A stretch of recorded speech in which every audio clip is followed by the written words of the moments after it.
Well, today we want to prepare ourselves for our history bit. And today's history bit is going to concern itself with the name of the Creator being composed of vowels, according to Josephus.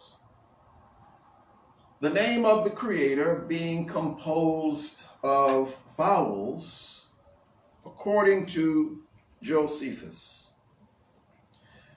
What I want to read today is a text from the writings of Josephus, War of the Jews, Book 5,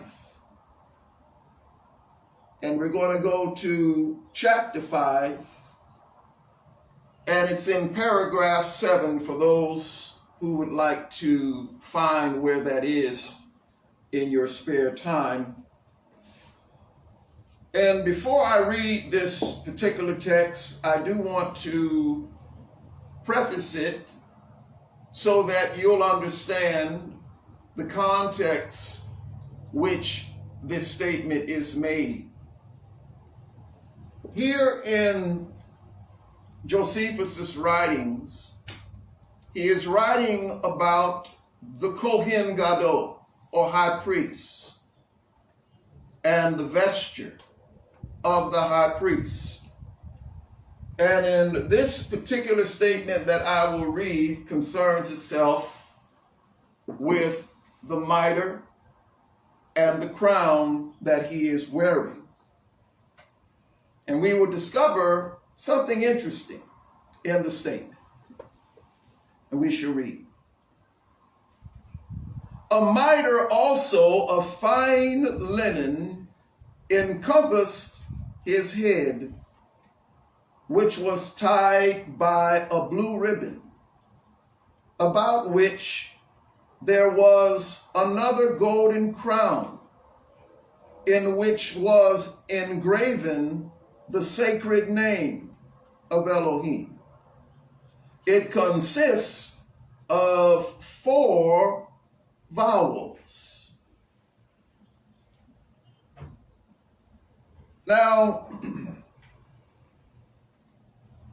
one might ask, what is the significance of producing this statement where Josephus is writing with reference to the high priest, because this is the main subject that he is concerning himself with, and he is noting the mitre that the high priest is wearing, and then mentions about an engraving of the name of the Almighty being 4 vowels. I'll say it again. The name of the Almighty being 4 vowels. Now, Josephus wrote this in the 1st century. He was a 1st century historian. Yes, it was. And the fact that Josephus made mention that the letters Yod, the Hey, the Wav, and the Hey being vowels would indicate that the Judean Israelite community of the time period of the 1st century also understood as well that within the Hebrew language, the letters contained not only consonants, but vowels as well, based upon this evidence. Now, the reason why this is a significant statement is because for those who might not be familiar with the Hebrew language, for those who may not have ever had a course in Hebrew, For those who may have just kind of dibbled and dabbled in their Strong's exhaustive concordance, which for the most part, most believers who want to understand the scriptures a little bit better, that is a go-to concordance for learning Hebrew terms and how to pronounce them. But what is important is that we look at the information that has been presented to us in our learning of the Hebrew language in contrast to the statement that we have just read here in Josephus. See, the rabbinic Jews teach that Hebrew letters are all consonants. I'll say it again. Rabbinic Jews teach that all Hebrew letters are consonants and that there are no vowels. Now, in making this statement, I have to qualify it because I have had Hebrew as a formal course. As a matter of fact, this particular book that I have right here, Biblical Hebrew Step by Step, Volume 1 by Menachem Mansour, is the book that I use as my source. And in reading this book, I learned that Hebrew is all consonants and no vowels, but that the vowel designations called the nikudot in Hebrew are used, and they are either placed underneath each letter and sometimes above a letter to designate a vowel sound. So when you look in your Strong's exhaustive concordance and you look at a Hebrew word, you're going to notice below the letters, you'll see in some instances maybe one dot. You might see an upside down triangular set of 3 dots, or you might see a dash underneath, and all of those designations have names. Now the nikudot came along somewhere around about the 5th century CE. We're talking about 500 or so years later downstream from the time of the 1st century. And the Masoretes, who are rabbinic Jews, put together this vowel designation system as to determine how to enunciate certain words a certain way. Now, it's important that we know that this was a necessary thing, and I believe it was a necessary thing for them to do, because in the Hebrew language there are words that have dropped the vowel letters, and the only way that you can know how to pronounce the word is by knowing what designation is placed underneath it. All right. And the reason for that is because, as has been designated by those who put this together, they were trying to preserve the pronunciation of Hebrew because it was not being used as often. In other words, it was not becoming a language that would still be alive in the sense of being used. So they wanted to maintain the way in which it was pronounced. And of course, within the rabbinic Jewish culture, that definitely was significant. However, when we look at what was happening in the 2nd century, many of those rabbinic Jews did not want to declare the name of the Almighty and believed that his name was too holy to pronounce. It's a concept called the ineffable name. And because they held that so strongly, these are the Pharisaic rabbinic Jews what they did in some instances, especially where the name of the Most High is found contained within different names, they changed the vowel sound in some instances. Now you might say, well, how do you know they changed the vowel sound? Well, I don't have enough time to really go into looking at some historical evidence which shows what the pronunciation was. When we go back into looking at documentation, going back into the 7th and 8th century and 6th century BCE.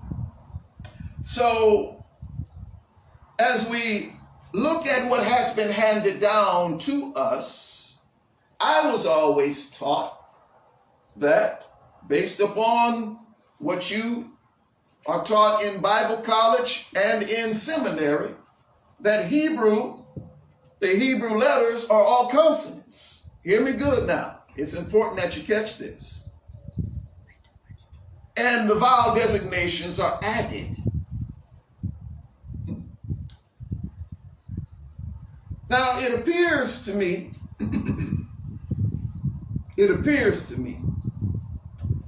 that the rabbinic Jewish sages wanted to, in some instances, control the phonetics of the Hebrew language by stating that the letters are all consonants. It appears by doing this that it could be said that the sacred name would not be able to be pronounced properly. So no mention is made in any of these books that we have been taught by, and this is produced primarily by the rabbinic Jews. This is where the Western Christian theologians received their understanding of Hebrew from. But when we begin to look at the statement of Josephus, we find that Josephus calls these letters vowels. This is very telling, because the vowels of the yod, the hey, the wav, and the hey, if we know them, then it gives us a more accurate way of pronouncing them. Amen. Amen. Amen. I said, if we know them, it gives us a more accurate way of pronouncing them. Now, many believers, if you have not had a formal course in Hebrew, I want to encourage you, have a formal course in Hebrew so that you can understand what are the vowels and what are the consonants. It's very important, Zion. Much of the time in our reading of information, we generally refer to most popular ways in which the name is pronounced. We'll hear the term Yahweh. We'll hear the term Yehovah. We'll hear the term Yehovah. And being around the Messianic movement, I've heard all of these terms and expressions used. But in knowing something about the Hebrew language, I'm able to decipher where the vowels are and where the consonants are. Some years ago, over the past 10 years, I came across a rabbi teaching, and he was pronouncing what he believed to be the proper way to say the name of the Almighty. And when he said it, a light bulb went off in me. And I began to see, that right there sounds right. As I began to study and understand what the vowel sounds were in Hebrew for the yod, the hey, the wav, and the hey, I began to realize that when you pronounce the name, you don't pronounce the wav as a v. That's not how you say it as a vowel. The yod is a e or e sound. The hey as a vowel is a ah sound. Y'all catch that? It's like the A-E-I-O in you. The yod has the E. The hey has the ah. The wav or vav has the oo, o, and ooah sound as a vowel. The hey, again, as in the name of the Almighty, the yod, the hey, the wav, and the hey, as a vowel, has a ah sound. Now, if you pronounce the hey as a consonant, you're going to get ha. That's a consonant. If you pronounce the wav as a consonant, you get va or wa. If you look at these letters and you pronounce them as vowels, you get ya, uwa. Did y'all hear? Ya, uwa. So when we pronounce the name of the Almighty as Yahuwah, we're pronouncing the vowels. Now, of course, without this knowledge, we just do the best we can based upon how we do. Everybody say Yahweh. You say Yahweh. Yahweh. Everybody say Yahovah. You say Yahovah. But that's not the way you pronounce the name. You pronounce it as all vowels. All vowels is Yahuwah. So when you hear us say Yahuwah, that's all vowels. When you hear me using that terminology, Yahuwah, it's all vowels. Some may pronounce it Yahowah, because the O is also a vowel sound of the wav as well. Now I'm sharing this with us, Zion, because as we move closer and closer to the coming of our Messiah, it's important that we embrace the learning. It's important that we embrace the accuracy of how to pronounce this name. Now, I'm not going to browbeat anybody over the head and say, you said it wrong, you said it wrong. I'm not going to do that.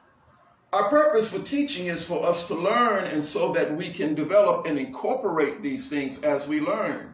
For those who may think that, oh, well, I don't think it takes all of that. I don't think that you need to be so specific. But let me share something with you. When I read over in the book of Zephaniah, the prophet, he makes a statement with reference to what Yahuwah will do in the latter times. And he says that he is going to restore the pure speech so that all people may call on the name of Yahuwah with one accord. Now, if it was important for the prophet to make a declaration that it is the intent of the Almighty that he restore the language back so that everyone would call his name the same, I didn't write that. That's what's in the book. When I read those types of things, it puts me in a position to begin to alert Zion of the significance and the importance. Because if it's important to the Almighty, I believe it should be important to us as well. And so we share this with you today, just to help you to be able to see the basis for why some in the body are pronouncing the name of the Most High in this way. It is because we've come to understand that the letters of the Almighty's name are not to be pronounced as consonants, but as vowels. Josephus tells us that. and his works predate the Hebrew that we have received from rabbinic Jews and the Masoretes who produced the Hebrew scriptures that we have today. So when we have information that predates something that has been given to us, I believe we need to look at it and we need to investigate and present a challenge to that has been passed on to us. So I hope this information has been helpful. It is our desire to inform you so that you can learn and be more proficient before your Elohim. The Most High be praised.